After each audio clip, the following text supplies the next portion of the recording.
Salut YouTube, c'est Noah, bienvenue dans cette nouvelle vidéo, j'espère que vous allez bien. Pour ceux qui ne me connaissent pas, je partage chaque semaine, tous les lundis à 16h, une nouvelle vidéo sur mon avancée en tant qu'entrepreneur. Donc si ça t'intéresse, n'hésite pas à t'abonner et à activer la cloche pour ne manquer aucune des prochaines vidéos. Du coup aujourd'hui ça va pas être une vidéo de 40 minutes comme la semaine dernière. D'ailleurs si vous l'avez pas encore vue, allez la voir, je parle de concepts assez intéressants qui est à propos de la dopamine, de passer à l'action, de discipline, de motivation, etc. Donc si vous avez des objectifs dans votre vie et que vous voulez les accomplir mais que vous ne comprenez pas pourquoi des fois c'est aussi dur de passer à l'action et de se mettre à travailler pour les accomplir, regardez cette vidéo parce que ça va sûrement beaucoup vous aider à mieux comprendre en fait qu'est-ce qui se passe dans votre cerveau en fait et pourquoi justement c'est si dur. Donc du coup d'ailleurs en parlant de cette vidéo j'ai envie de vous montrer un petit peu parce que dans cette vidéo je vous montre pas mal de petites techniques que j'ai faites pour justement la productivité, etc. Donc premièrement il y avait donc le calendrier, voilà, parce que j'aimerais arrêter de fumer des cigarettes. Du coup vous avez j'ai fait un calendrier où en fait l'idée c'est chaque jour dès que en gros ça s'appelle un calendrier d'habitude et à chaque fois que on fait l'habitude on coche. Moi mon habitude du coup c'est de ne pas fumer et comme vous pouvez le voir ça fait 8 jours que j'ai pas fumé, alors que j'avais pas, j'avais essayé de faire plusieurs mois que je fumais au moins une fois par semaine, un truc comme ça. Et là vraiment ça fait 8 jours d'affilée et vraiment je me rends compte à quel point écrire et cocher c'est super puissant vraiment. Donc si vous voulez arrêter des trucs comme ça, enfin même si vous voulez inventer une habitude, vous allez voir à quel point c'est puissant de faire un calendrier. Tout simplement parce qu'en fait le fait de l'écrire et de l'avoir fait, en fait d'avoir quelque chose de physique que vous allez voir tous les jours, mentalement ça va avoir un impact vraiment, ça va vraiment avoir un gros impact sur votre capacité à faire l'habitude en fait. Parce que moi par exemple, alors, je vais juste vous reposer là, hop.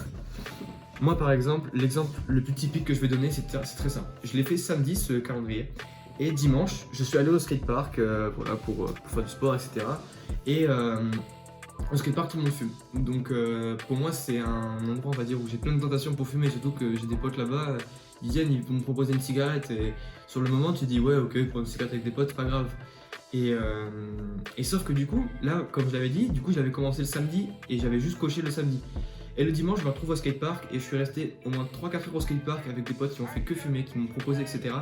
Et malgré tout, alors que ça faisait seulement un jour que j'avais fait le calendrier, je ne l'ai pas fait parce que je voulais pas déjà briser le début de la ligne. En fait, je voulais pas me dire que j'allais céder déjà le premier jour, enfin le deuxième jour où je faisais ce calendrier en fait. Donc du coup, je l'ai fait. Et donc du coup, j'ai pas fumé au skatepark alors que vraiment, je vous jure, toutes les fois où j'étais au skatepark avant, je finissais par fumer. Genre, c'était quasi sûr parce que c'était trop un cadre et un environnement propice. Donc, voilà. Donc d'ailleurs, en parlant d'environnement, votre environnement affecte beaucoup aussi vos habitudes. Donc si par exemple vous voulez arrêter une mauvaise habitude, ne restez pas avec des personnes, a priori si possible, essayez de rester avec des personnes qui font la mauvaise habitude que vous voulez arrêter, par exemple. Et rester avec des personnes qui ne font pas justement la mauvaise habitude, parce que l'environnement joue énormément. Mais voilà, pour mon coup, moi, je contrôle pas forcément mon environnement. Si j'ai envie d'aller skater, je vais pas aller skater tout seul dans la rue. Genre, je vais aller au skatepark et au skatepark, je trouve tout le monde là-bas parce que ça fait 4 ans que j'y vais.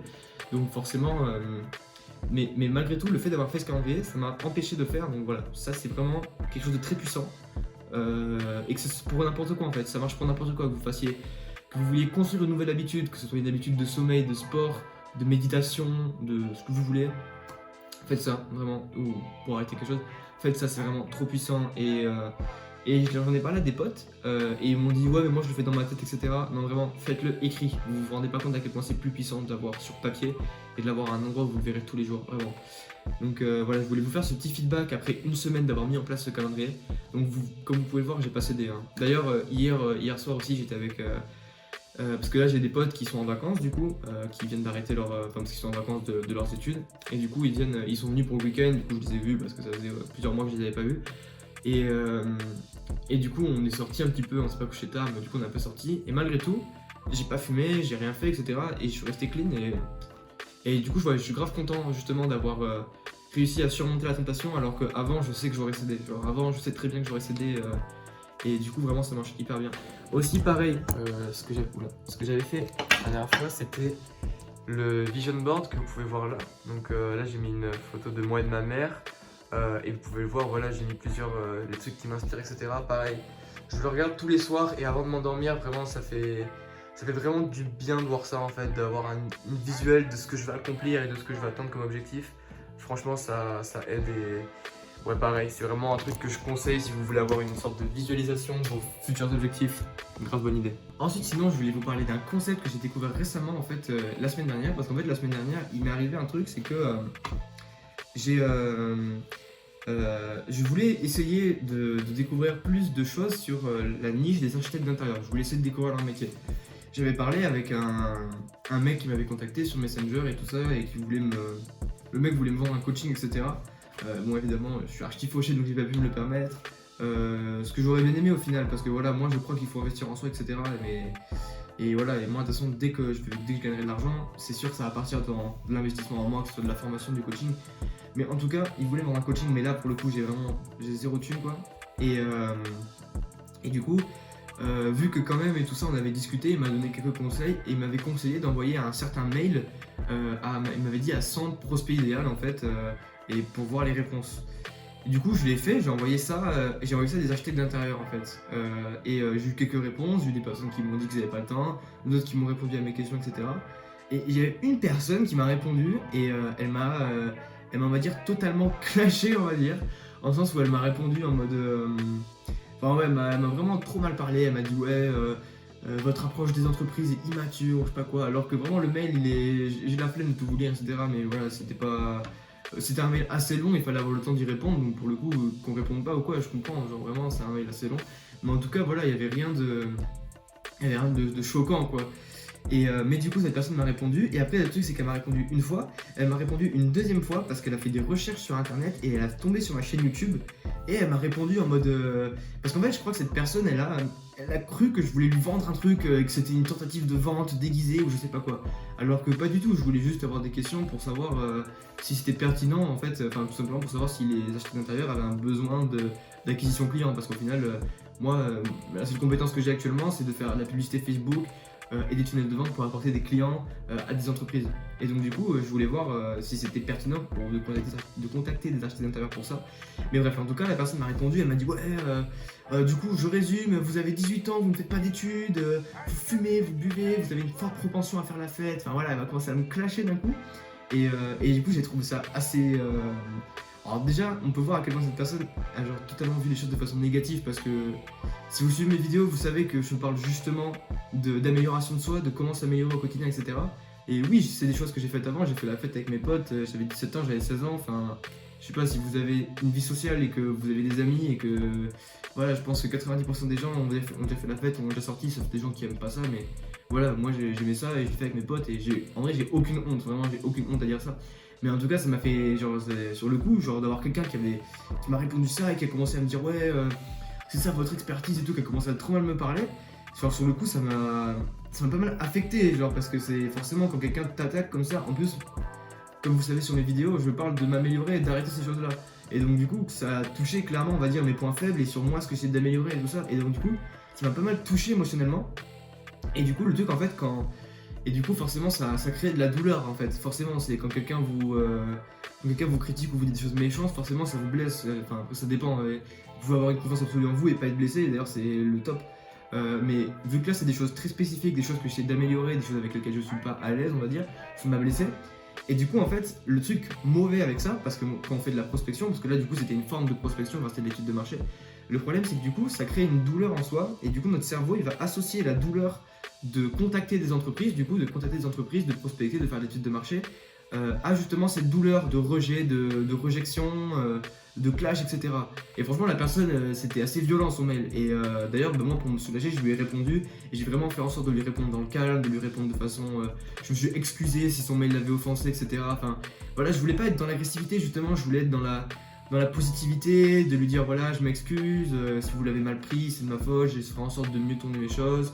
Je lui ai dit bonne continuation, enfin voilà, aucune haine, etc. Je voulais vraiment rester dans le positif. Mais en tout cas...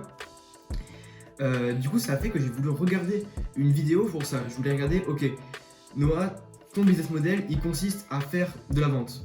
Quand tu fais de la vente, tu dois contacter des entreprises. Si tu as peur de contacter des entreprises, de prendre le téléphone, etc., tu n'as aucune chance de survivre dans ce business model, en fait, qui est le SMMA.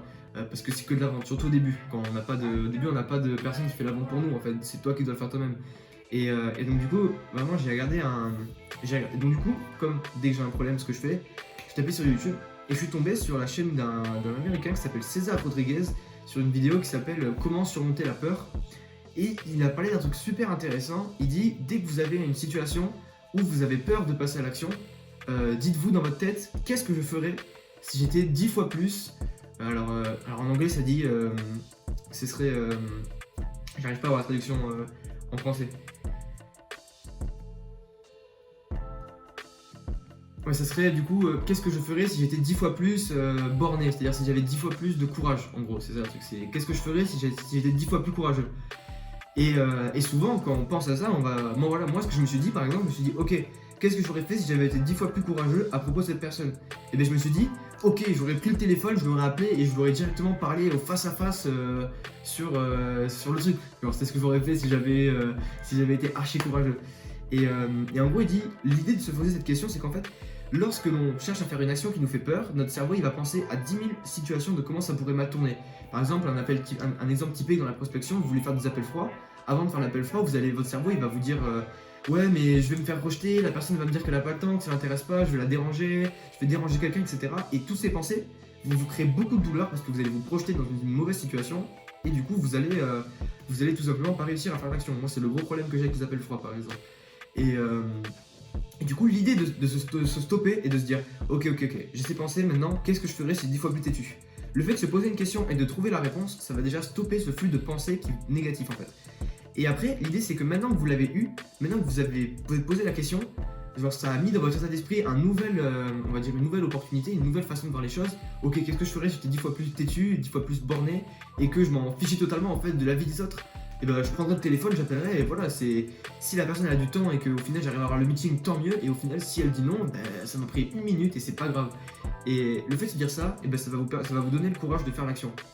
Et l'idée qu'il dit, c'est qu'en fait, si vous, malgré que vous êtes dit ça, si vous ne le faites pas, l'idée qu'il donne en fait, c'est que c'est d'avoir un bandeau, enfin un élastique qu'on se met sur le poignet, et que dès qu'on le fait pas, on le tire et on le lâche et on le laisse, on va dire un peu fouetter la peau parce que ça fait un peu mal, genre ça fait une petite douleur. Et du coup, ça va créer quelque chose en fait, c'est-à-dire que notre cerveau, il va associer le fait de ne pas passer à l'action à de la douleur. Et du coup, on va inverser, on va dire, le processus. C'est-à-dire que là, au lieu que notre cerveau, il associe le fait de passer à l'action à de la douleur, notre cerveau, il va associer le fait de ne pas passer à l'action à de la douleur. Et du coup, passer à l'action va devenir une forme de bonheur et d'éviter la douleur. Et du coup, notre cerveau a préféré ça. Et ça rejoint un peu ce que je parlais dans la vidéo de la semaine dernière sur la dopamine, etc. Et j'ai trouvé ce concept ultra intéressant. Et je pense que c'est un concept qui peut s'appliquer à n'importe quoi. Par exemple, le gars dans la vidéo, il parlait beaucoup de l'exemple de oser aller voir par exemple une femme dans la rue quand on a peur. Souvent, imagine dans la rue, t'es célibataire, tu vois une femme seule, est-ce que tu vas prendre ton courage à deux mains et aller la voir, lui parler, essayer d'entamer une discussion et de voir si peut-être au final tu vas devenir ami avec elle et peut-être sortir avec elle. Voilà quoi, c'est ça l'idée. Et il dit la plupart des gens, les gens vont pas le faire en fait parce qu'ils ont trop peur, ils vont penser justement ah non mais si j'ai un copain, je vais me faire rejeter, je suis pas assez beau, etc. Machin. Plein de choses dans la tête en fait qui nous font penser des choses négatives qui font que du coup on va se projeter dans le négatif. Et le fait voilà de se dire ok qu'est-ce que j'aurais fait, j'étais 10 fois plus courageux, je serais allé la voir et j'aurais discuté avec elle et au pire et au mieux on fait une discussion, on devient amis et au pire tant pis c'est pas grave, je m'en vais, j'ai rien perdu. Et vraiment je pense que c'est vraiment quelque chose d'important d'avoir confiance en soi dans la vie, de ne pas douter, d'être capable d'aller demander les choses, d'être capable d'aller voir les choses. Je pense qu'il y a beaucoup de gens qui se limitent au quotidien et qui ne font pas les choses qu'ils aimeraient faire, tout simplement parce qu'ils ont peur de demander. Et c'est vraiment quelque chose qui est important de travailler. Moi voilà, je suis pas quelqu'un qui est naturellement doué à ça, j'ai des potes qui le sont. Moi je suis pas naturellement doué à ça, je suis le genre de personne qui peut avoir peur de demander l'heure dans la rue à certains moments, genre un truc totalement irrationnel. Et parce que je suis pas habitué, parce que quand j'étais petit, j'étais plus quelqu'un d'introverti, etc. Donc voilà, je pense que c'est vraiment un truc intéressant, donc voilà, je voulais en parler dans cette vidéo. Putain, je viens de me rendre compte que ça fait déjà 15 minutes que je discute, malgré le montage, on doit avoir au moins 13 ou 14 minutes de discussion déjà. J'ai des choses à vous dire au final, je pensais que j'allais faire une petite vidéo de 5 minutes, que j'avais rien à dire, au final, rien que les petites choses que j'ai découvertes cette semaine, ça fait déjà 15 minutes à discuter avec vous. Mais bref, en tout cas, il y a une dernière chose que je voulais vous parler. Je pense que je vais essayer de vlogger aujourd'hui, mais je le garantis pas parce que je suis avec un pote du coup qui vient de Toulouse qui va partir en fin d'après-midi. Donc est-ce que je vais vlogger ou est-ce que je vais passer mon temps avec mon pote et plus rester dans l'intimité, etc. On va voir. Mais en tout cas, je vais essayer de faire un petit vlog là où je fais des activités et tout ça parce que je sais que c'est sympa aussi de mettre ça en place. J'aime bien mélanger le fait de parler d'un concept et de vlogger. Enfin bref, petit aparté. Et en tout cas, la dernière chose que je voulais vous parler, c'était de l'importance d'avoir un équilibre dans la vie. Et quand je parle d'équilibre, c'est vraiment un équilibre, c'est un équilibre en tout. C'est-à-dire que votre business, il n'y a pas que le business qui compte. C'est-à-dire que déjà, une première citation que j'entends beaucoup, etc., et que je trouve ultra vraie, c'est que souvent on dit que les gens n'ont pas de. J'ai déjà dit dans des dernières vidéos. Oula. Je crois que j'ai déjà dit dans des précédentes vidéos, mais je le répète quand même, c'est que les gens n'ont pas de problème dans leur business, mais ils ont des problèmes dans leur vie personnelle qui se reflètent dans leur business. Et ça je pense que c'est quelque chose qui est ultra vrai, et c'est quelque chose qui a totalement arrivé en fait avec moi dans le passé. Quand vous avez vu mes vidéos où je parle de mon échec de l'entrepreneuriat, etc., c'était totalement des problèmes dans ma vie personnelle qui se reflétaient dans mon business. Et c'est pour ça que maintenant, genre, je me concentre à la fois sur travailler, mais je mets autant d'importance sur le fait de travailler tous les jours, etc., que le fait de me lever à 6h tous les matins et de me coucher à 22h, ou le fait d'aller à la salle du lundi au vendredi, ou le fait de manger 3 repas par jour et d'essayer d'être équilibré, et d'essayer d'atteindre 3000 calories par jour pour ma prise de masse, j'essaie en fait de combiner ces choses-là et d'avoir un équilibre avec le sport, également ma vie sociale, parce que voilà, je viens de parler du fait que je me levais, je me couchais à 22h et je me levais à 6h tous les jours. Par exemple, vendredi, je me suis pas couché à 22h, je me suis pas levé à 6h, et hier, donc samedi, non plus parce que j'étais avec des amis, etc. Mais bon, malgré tout, j'ai fait une sortie et ça m'a permis de décompresser, d'être avec des amis, de parler d'autres choses, de penser à autre chose que du business, etc. Et du coup, maintenant, aujourd'hui, je me sens ultra ressourcé, etc. Alors qu'en fin de semaine, je me sentais ultra fatigué. Et le fait d'avoir été avec des potes, ça m'a mis bien, et franchement, ça m'a vraiment ressourcé en termes de relations sociales, etc. Et je pense que c'est important, mais ce qui est important, c'est de le faire, mais pas dans l'excès.